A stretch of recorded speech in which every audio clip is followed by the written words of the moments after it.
Well, it's now the first day of 2025. So first of all, Happy New Year to everyone out there.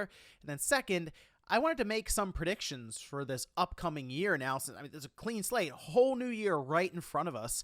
And I went through and I tried to make a prediction for each of the major platform holders. And then I also ended up making two predictions for Valve. So I have some that are kind of a long shot here. I didn't want everyone to be pretty easy and be like, oh, GTA 6 is going to do incredibly well. People are getting really excited when the trailer comes out. Nintendo's going to release their new system. Those are, I think, softball predictions. I want to do some a bit more out there at times. So that's what we're going to go over here today. And of course, leave some of your own predictions down below in the comments. And if you enjoy the video, make sure you hit that like button and subscribe if you're new. Starting off with number one, Half-Life 3 is not only real, but it gets announced. And I know this sounds crazy. It sounds out there. It's something we've heard whispers and memes about for good part of a decade now. But recently, there seems to be more and more discussion around this actually being a thing and being somewhat close. Now, recently, there were playtests that were reportedly expanding behind the scenes. That's according to Gabe Follower, who seems to have sources within Valve after leaking information for Deadlock about a year ago.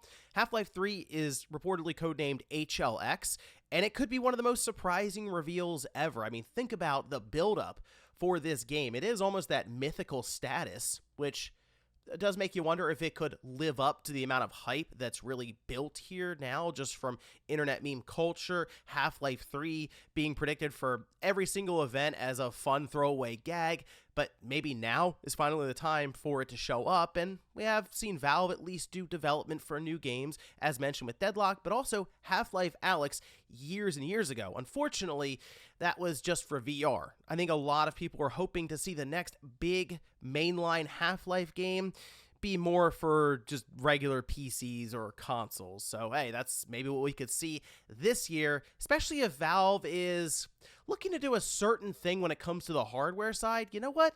Maybe Half-Life 3 would make a lot of sense. We'll get to that later in the video, though. Number two, Smash Brothers gets rebooted by Sakurai. Sakurai's mentioned he's been working on a new game for years now. In fact, apparently this entire time he was doing his YouTube series, he made those videos at the start years ago and has just been playing them on schedule.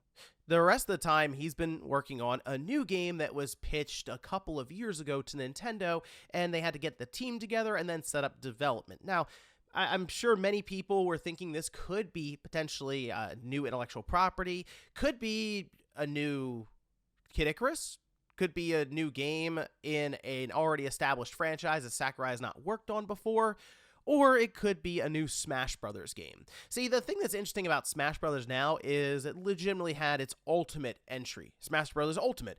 But because of where they are right now with the franchise, I don't really know the path forward for them outside of rebooting the entire thing. And who would you have reboot it? Well, that would be Sakurai. Maybe he's had ideas for Smash Brothers for a few entries now, but because they've really just built on what's already there, he wasn't able to really implement any of this stuff. He'd have to go back and start from scratch, essentially, and that's what he'd be able to do here. So while I would like to see a new Kid Icarus, because, I mean, clearly things have evolved quite a bit in terms of the hardware side from the last one we had, which was on the 3DS.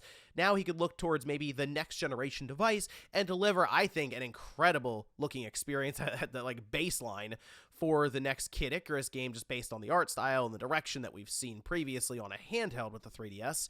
Smash Brothers makes too much money for Nintendo. They realize this, especially after seeing how the Fighters Pass is sold so well. Yeah, if you can continue that forward by resetting, it might be the best path forward for them and Sakurai. Also, he might be a bit more interested in developing for this franchise again. I mean, you assume he could be burned out by now, but if you go back and do an entire reboot, change a lot of gameplay core mechanics, this could be like a whole new game for him to develop. And you know what? I'd be really curious to see how exactly Nintendo would work to reinvent Smash Brothers after it being around for so long now. Number three, Sony goes 500 for live service releases. After going 500, 1 for 2, in 2024 with the success of Helldivers 2 and the failure of Concord, I think Sony could be lined up to try 2 more big multiplayer games in 2025 and come out basically the same way. Fair games that seems to be set for another reveal, and I assume release in the next 12 months after initially being shown back in May of 2023. It's been pretty quiet since then, but initial reactions have not been great. If you look at the like-to-dislike ratio, it's ugly for what they've shown so far with Fair Games, and I mean, really, you can look at that as, say, just the initial impression, the vibes they were giving off with it, the art direction. It's not exactly something that people are thrilled to see once again, because this feels like something we've had before. And, well, the Concord flop, that's not exactly building confidence for Sony when it comes to the multiplayer live service section. Fair Games would have to, I think, come to the table with something really compelling, something new to set itself apart in the heist shooter genre, which fortunately for them, hasn't exactly been on a high note recently, as Payday 3 just fell flat on its face. But as of now, I don't see this as being a smooth road ahead for Fair Games and Haven Studios. So we'll see as we get closer to release for that one. But the other live service game, one that I think, while we could see Fair Games struggle quite a bit, would actually do really well, is for their Horizon multiplayer title. This has been in development for some time now. We've had some information get out there, some leaks here and there, but this appears to be really kind of the Horizon franchise moved over to multiplayer, and it sounds like it would lean kind of into a lot of core concepts that we have with the Monster Hunter franchise, and I think that would line up perfectly for the Horizon universe, since we already have very large enemies with some of the robot dinosaurs that I think give off a really cool aesthetic, and the art style, while it could be tweaked a bit, I think would fit in even if they had to maybe change it up to be somewhat more cartoony to set itself apart from what we have with Horizon Forbidden West as like the most recent one there that's not a VR game. So I think this would make a lot of sense, because you could make your own character, so it would sort of remove that criticism that swarmed around Aloy as being kind of a bland or a boring character, or a character people can't connect with. You can make your own, but then have a lot of fun with some of the gameplay elements that have been developed throughout these past two Horizon games, just with some friends online as you take down these massive enemies, these massive robot dinosaurs. So I actually think Horizon could end up being, I don't want to say what we've seen with Helldivers, that was a massive, massive win for Sony, because they also weren't necessarily expecting it. They'll have high expectations for Horizon in general moving into multiplayer, but I think at the bare minimum, this could be considered a successful release that would most likely make up for Fair Games, again, having them come out batting 500 at the end of the year. Number 4, Microsoft has the strongest year in, get this, decades. I know, we've been here before. I get it. In fact, it's many times now with Microsoft, and we keep coming back to the same phrase, hey, it might finally be the year. But really, it might finally be the year. I mean, Microsoft has a pretty stacked 2025 in front of them with Bethesda and Activision. They're starting to line up nicely with their release cadence, and they currently have Doom the Dark Ages, Avowed, South of Midnight, The Outer Worlds 2, and you may as well go ahead and pencil in a new Call of Duty game to cap off the year. And that's not to say they don't have some other surprises. Like, for example, there has been a lot of discussion around the idea that Oblivion would be seeing a remake and might actually even release next year. At the very least, we would see it revealed during the year, which I know we have the idea of, oh, a game can be announced, but it might still be years off. I think even just an Oblivion remake announcement, if it doesn't come out in 2025, would be really big for Microsoft, just showing that they have just more games coming up in the future, even outside of what I think is building to be a strong year. And there's even the potential, as while I do think it is kind of out there a bit right now, for Fable to make a 2025 release, they could legitimately run into an issue once again where they have too many games. I know it sounds funny, but they've said they want to have a cadence of one big release every quarter, and they've already kind of set themselves up here, provided if they can get everything set up in terms of a schedule. But at the bare minimum, it seems like they have 4 big releases lined up right now, not even counting Call of Duty. So yeah, I'm looking at this. This seems to be what Microsoft wants to set up here going forward, so I can only look at this as being one of those years where it should be very, very strong for Microsoft and continue setting them up going into the end of this generation and the start of the next one. And finally, number 5, Valve enters the console market, sort of. So years ago, we know Valve tried something similar with the Steam Machine initiative, and it didn't work out, to say the least. Things were really, really scattered to where you weren't necessarily sure what you were getting out of any one company that decided to adopt the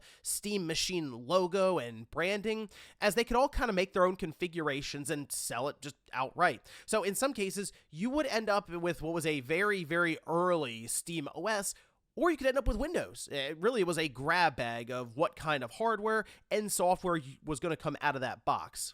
Now, I do think Valve has learned a lot, especially with the Steam Deck and with their development of SteamOS, which certainly lends itself better to the living room compared to what we have right now with Windows. Windows still that desk interface where it's expecting you to sit right in front of a monitor using a keyboard and mouse pretty much at all times.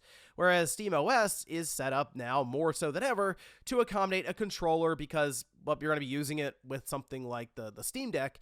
So looking at that, yes, they would be able to translate it over well to their own box that you'd put in your living room. And they've shown a great ability to hit a lower price point. They have that in mind. They understand that you can't necessarily put out a system that's just $800 and that's it.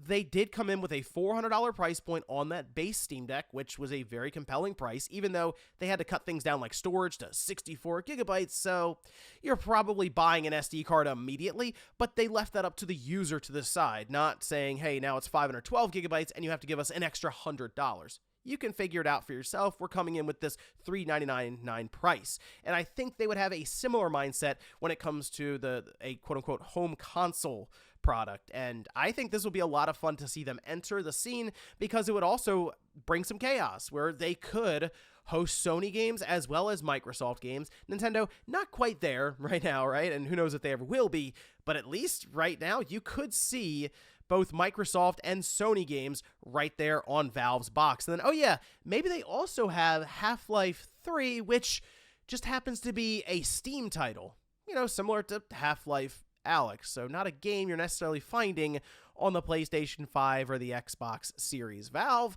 would be an interesting one to bring into the console market for the competition at the very least. But those are some of my predictions for 2025. Let me know if there are any here that you think will actually happen, or if I'm out of my mind for something like Half-Life 3. Thanks guys for watching, and I'll see you next time.